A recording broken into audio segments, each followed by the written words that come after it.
Kalau misalnya nggak doa, maka jin akan ikut campur di dalamnya. Nah sedikit yang langsung kita patahin, kenapa kalau misalnya dibilang indigo ini fake? Artinya ini harus dibenerin juga gitu.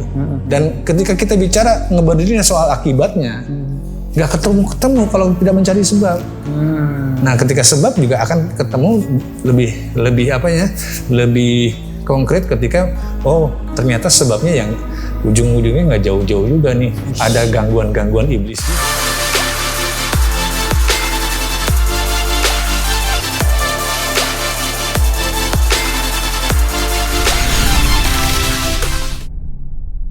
Ya, artinya itu tambah jelas banget sebenarnya ada yang salah dengan indigo ataupun ya kita bilang six sense ini ya.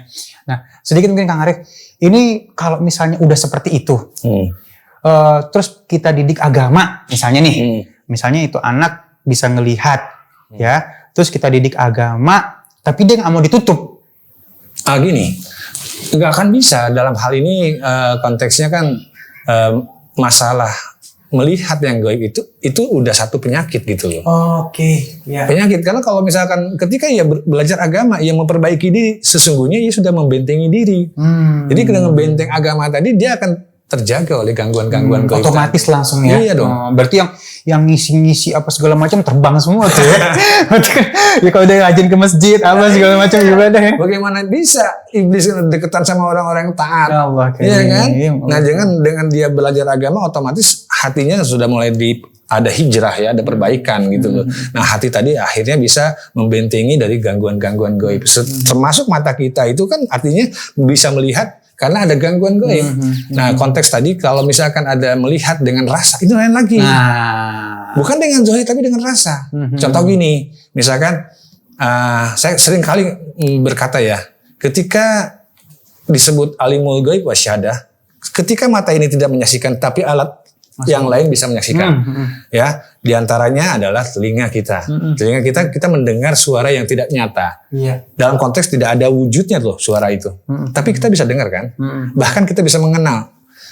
Halo, ini siapa? Ali Jenal. Padahal bukan Ali Jenal. Saya kenal suara Ali Jenal. Jadi telinga saya sudah mendaftarkan suara Ali Jenal di kepala saya, gitu kan? Nah, kemudian ada hal lain, hidung kita dengan aroma. Meskipun kita nggak melihat wujudnya, tapi kita bisa mengenal dengan aroma. Contoh misalkan durian, meskipun durian itu nggak ada di hadapan kita, tapi aroma itu masih ada. Ketika ini durian, nggak bukan, ini jeruk, nggak mungkin. Hidung saya sudah menyaksikan ini durian, meskipun duriannya nggak ada. Itulah gaib. Ketika itu gaib nggak ada dalam mata kita, pandangan zahir kita nggak melihat durian, tapi sisa aromanya itu masih bisa dicium. Ya kan? Nah, jadi kalau dibilang ini durian, saya yakin, aku yakin ini durian. Gak mungkin ini buah yang lain. Itu salah satu contoh kecil hidung kita bisa menyaksikan yang gaib. Tapi ada yang lebih sulit lagi. Contoh kecilnya tingkatannya ya, ketika Ali misalkan lagi ngobrol sama saya nih berdua nih, ini di dapur nih pembantu lagi goreng ikan asin. Aromanya kan, nggak mungkin ikan yang nggak asin kan, ini ikan asin. Cuman Ali bilang, Guru, ini ikan asin nih. Ikan asin apa li? Cumi kayaknya. Bukan, kayaknya peda. Ya, antara Ali tetap cumi karena mengenal. Saya juga karena peda karena mengenal. Tapi yuk, biar menyaksikan langsung, kita bisa langsung ke belakang kan, berjalan. Tarik, kemudian melihat langsung. Ternyata Ali salah, saya salah. Yang benar selar. Jadi artinya ikan selar gitu ya. Artinya ikan teri ya. Nah, itu aromanya nggak salah. Ini ikan asin. Tetapi untuk bisa memastikan kita harus berjalan. Nah, begitupun juga perkara-perkara gaib yang di luar diri kita yang berhubungan dengan makhluk-makhluk jin tadi. Ya. Nah, apakah yang bau amis itu siapa sih? Kemudian bau apa namanya? Kalau bahasa Sunda tuh bau hangsur. Kalau bahasa apa sih? Hangsa apa tuh ya? Hangsur. Pesing. Pesing. Pesing. Ya. Kemudian itu jenisnya jin. Itu baunya gitu. Itu jenis jin yang tidak beriman ya. Ya, artinya ada bau yang seperti bau binatang tapi nggak mandi. Aduh. Nah, kalau bahasa bau gini sakit telinga. Bisa jadi merinding. Nah, ketika bau itu kita bisa merasakan dan sudah bisa menyaksikan terus, itu bisa melihat bukan indigo melihat langsung kita melihat dengan rasa tadi. Nah ini salah satu panca indera kita. Ini karunia dari Allah untuk bisa merasakan. Belum lagi rasa dari hati kita. Nah sehingga itulah bisa menentukan. Iya, Masya Allah tuh ya. Nah sekarang artinya memang mohon maaf lahir batin, mohon maaf. Ini sedikit untuk para teman-temanku semua yang ada punya sixth sense atau punya indigo, mohon maaf lahir batin tidak ada sama sekali mengkerucut ke Anda. Yang kita berikan hanyalah ilmu atau pemahaman tentang kita. Kalau misalnya kita salah juga mohon maaf ya. Namun ini adalah yang hak yang harus kita sampaikan. Betul. Nah sedikit nih Kang Arif. Oke, sekarang kita lupakan indigo fake ini segala macam ya. Nah sekarang kita mengkerucut tiba-tiba nih. Maaf. Ada orang ngaku-ngaku bisa ngelihat, ya. Terus dia tiba-tiba ngobatin orang, gitu kan ya.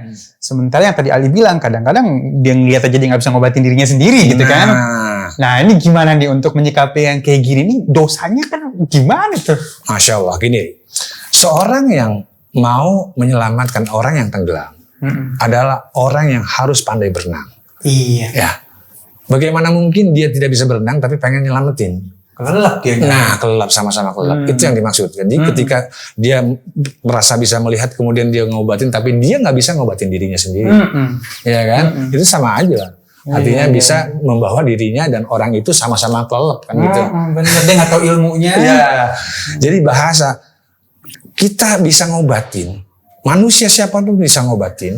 Sebetulnya hakikatnya Allah yang menyembuhkan nih. Benar. Bukan manusia itu mayat. Jasad ini mayat kok. Tanpa yang goib dalam diri kita, nggak akan bisa hidup kita. Iya. Nah jadi intinya kalau bicara jasad itu yang terlihat. Kalau bicara batin itu yang terasa dalam tubuh kita. Itu hakikat itu namanya. Gitu. Ya. Siap. Nah berarti sekarang ini kita agak dukung terus channel Ahsana TV dengan cara like, subscribe, komen, dan share. Dan jangan lupa follow semua sosial media kami di @ahsana.tv. Oke, pengobatannya tadi udah berarti harus ke orang yang paham. Ya teman-temanku indigo, ya insya Allah kalau misalnya kita gunakan mata sesuai dengan yang Allah redha, insya Allah akan lebih nikmat pastinya. Nah terus apa ya, jangan dijadikan sebuah pemikiran ini adalah suatu hal yang lebih atau gimana. Ini gini, ini yang Ali intinya gini. Ketika menyampaikan yang hak tadi ya, ini sebetulnya kita salah satu adalah menyampaikan agar mereka bisa sadar. Jadi sebetulnya kita menolong gitu. Iya, betul. Bukan mau mengejas gitu, bukan. Tapi menolong, menyadarkan. Iya. Karena selama di dunia ini ada iblis, maka selama itu ada wali iblis. Ya. Nah, wali iblis ini kadang-kadang memperlihatkan sesuatu ya, seolah-olah dia mampu. Sehingga agar orang itu kemudian berbondong-bondong datang ke dia, bahkan kalau bisa menyembah-nyembah dia. Ya kan? Nah kalau gini kan artinya iblis dengan mudah merusak akhlak akidah manusia itu. Dikarenakan ketika seseorang sakit, air comberan aja mau diminum loh. Aduh. Iya kan? Atau hal-hal yang buruk aja bisa dilakukan sama dia. Yang penting bahasanya sembuh. Iya kan? Nah, disinilah ada peran iblis tadi.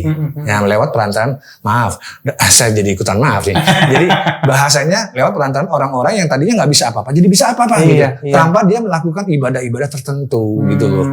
Nah, kemudian ketika ia kemudian bisa menyembuhkan juga, konteksnya kepada diri orang tersebut, gua nih yang bisa menyembuhin. Nah gitu loh. Padahal yang nyembuhin Allah. Benar. Nah dalam konteks ini, di sini peran iblis di belakang dia. Tapi intinya memang selama ada iblis, pasti ada wali iblis. Namun selama ada Allah, pasti ada wali Allah. Allah kirim. Ya. Jadi intinya, insya Allah, ya segala sesuatu. Contohlah, santet. Yang melakukan wali-wali iblis. Tapi yang menyembuhkan insya Allah wali-wali Allah. Iya. Namun konteksnya orang tiba-tiba nyantet pasti ada masalah. Oke, nah sekarang gini guruku, banyak orang mohon maaf lahir batin. Jadi akhirnya percaya sama indigo, sama sixth sense. Bahkan mereka akhirnya segala bertanya, stop. Di rumah gue ada apa? Sementara memang kita tahu yang namanya jin di mana aja ada gitu kan ya. Di dalam hati kita juga, naudzubillah jangan pilih hati ya. Pokoknya di sekitar kita ada. Nah akhirnya dipanggil sana, dipanggil sini segala macam, suruh ngecek rumahnya apa segala macam, terus dikit-dikit tanya segala macam. Itu akhirnya kayak bukan tanya sama Allah, tanya sama mereka, jadi paranormal gitu kan ya. Nah ini pada saat mereka didewakan, maaf kalimatnya mungkin agak terlalu tinggi, pada saat mereka dipercaya oleh manusia untuk wah ini, akhirnya mereka juga terlena dan mereka merasa mereka hebat gitu. Ya itu tadi. Jadi dia nggak sadar. Artinya orang-orang seperti ini merasa dirinya mampu gitu loh. Nah ketika merasa dirinya mampu, dia merasa akhirnya tumbuhkah kesombongan. Nah kita tahu sombong ini sifat siapa? Ya kan? Sifat iblis kan? Nah jadi intinya kalau orang sudah menunjukkan hal-hal gelagat seperti itu tadi, bahkan dia inginnya tadi Ali bilang dihormati dan sebagainya dan sebagainya. Nah jadi dia justru malah membuat dirinya semakin sesat, semakin jauh gitu loh. Tapi ketika Allah juga ingin menyadarkan, ingin menyelamatkan hamba tersebut misalkan, itu Allah dengan mudah bisa menegur dia dengan susah, dengan sakit, dengan sulit dan sebagainya sehingga ia sadar, kemudian kembali ke jalan Allah. Dalam konteks itu dia sadar gitu kan ya. Karena memang kalau Allah sayang sama hambanya, pasti Allah akan menegurnya. Namun ketika Allah membiarkan, tunggu saja kamu nanti akan berhadapan denganku. Nah ini akan beda lagi nih. Dia akan dibiarkan. Singgah sana dalam kesesakan. Jadi wali iblis terus. Aduh. Iya dong. Ya kan? Tapi ketika dia diberikan satu, misalkan tadi bilang dia ngobatin orang, tapi dia nggak bisa ngobatin diri. Ketika masa dia jatuh sakit. Nah boleh jadi itu bentuknya sebuah teguran. Bahkan kalau sakitnya sampai dicabut nikmat-nikmatnya, ya kan? Nikmat melihat nggak bisa melihat, nikmat jalan nggak bisa jalan. Ini artinya Allah sudah mengazab dia karena perbuatannya sudah melampaui batas. Ya, gitu. Aduh, ini luar biasa ya. Dan kembali lagi mungkin sedikit intermezzo untuk teman-temanku semuanya. Kita akan terus membahas tentang hal-hal mistis yang saat ini memang tidak dibahas oleh khalayak umum. Dan kita akan coba menggabungkan antara logika dan agama pastinya ya. Kita akan connectingkan karena era milenial gini pengennya logika-logika terus kan. Sementara agama memang udah ada hak adanya. Nah, sedikit guruku saran atau mungkin petuah lah ya. Buat kita-kita yang saat ini mungkin ada teman-teman kita juga yang saat ini masih terjerembab di dalam sana gitu kan. Logikanya kalau misalnya dia bisa melihat makhluk gaib maka dia akan tambah taat ibadahnya kalau menurut Ali gitu ya sebagai orang biasa. Maka dia akan lebih khusyuk karena apa? Dia tidak akan diganggu malah orang-orang makhluk-makhluk itu. Dan mungkin sedikit apa sih yang harus dilakukan nih sama mereka dan sama masyarakat umum? Oleh orang yang merasa dia ada rasa sixth gitu tadi, ada rasa indigo di dalam dirinya. Apa yang harus dilakukan? Iya, jangan sampai kebablasan akhirnya jadi maaf jadi sesuatu yang negatif gitu ya, melenceng dari ketentuan agama. Baik, mudah-mudahan ya kalau setelah mereka mungkin menyaksikan ini ya, amin. Dia disadarkan oleh Allah. Amin. Karena sadar ini karunia. Balik lagi loh, Allah tidak akan bisa menyadarkan seseorang kalau Allah tidak mau berkehendak kan gitu. Tapi ketika Allah berkehendak menyadarkan seseorang, dengan sadar dia paham. Dengan paham dia tahu bahwa diri dia salah. Nah dengan tahu dulu diri dia salah dan diri sesungguhnya manusia tidak punya apa-apa, tidak bisa apa-apa. Allah lah yang bisa apa-apa. Nah disadarkan seperti itu, akhirnya dia kalau memang dia muslim, dia akan kembali ke jalan Allah. Dia kembali memperbaiki diri. Kalau misalkan dia nggak mampu, dia datang kepada orang yang paham, misalkan ustadz yang paham ya, karena banyak juga ustadz yang akhirnya malah menjerumuskan dia lagi malah. Nah jadi intinya dengan begitu dia diberikan pemahaman dengan jelas, kemudian dia kemudian diarahkan kepada taubatan nasuha, kemudian memohon ampun, kemudian memperbaiki diri, memperbaiki hubungannya dengan Allah. Nah sehingga jalan hidupnya esok hari dia harus berusaha untuk melawan itu tadi yang ada dalam diri dia. Bagaimana? Udah lawan aja, udah sholat aja, udah zikir aja, udah beramal aja. Jadi gangguan-gangguan itu tetap ada nggak? Pasti masih ada. Dia harus melawannya. Karena itu terbentuknya mungkin boleh jadi udah lama gitu kan. Mengakar ya. Nah mengakar. Tapi dia ketika merubahnya dia nggak serta-merta yang di dalam itu begitu saja keluar. Dia harus melawan dulu yang di dalamnya. Ya. Jadi kalau misalnya ada orang bilang saya sembuhin kamu sembuh, nggak mungkin, tergantung dia istiqomah atau enggak kan disembuhin. Berarti dia harus menjalankan perubahan itu istiqomah, tawakal, sungguh-sungguh, terus-menerus.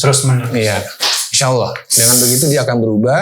Kemudian ciri-ciri seseorang udah berubah adalah akhlaknya juga berubah. Aduh, Masya Allah. Baik, terima kasih guruku. Aduh.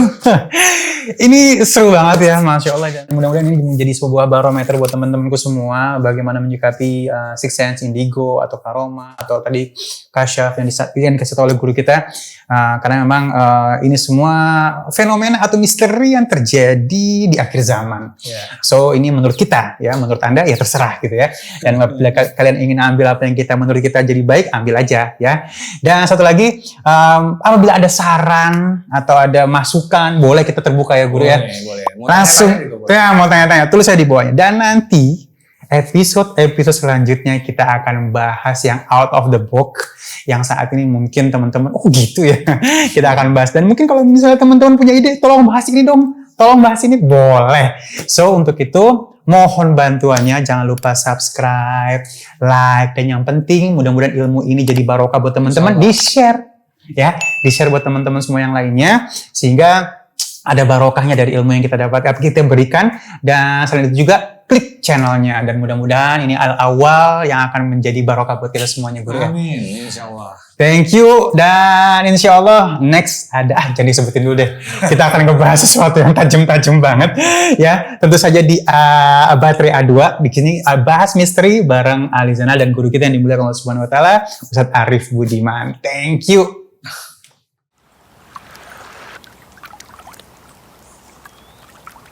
Asana TV.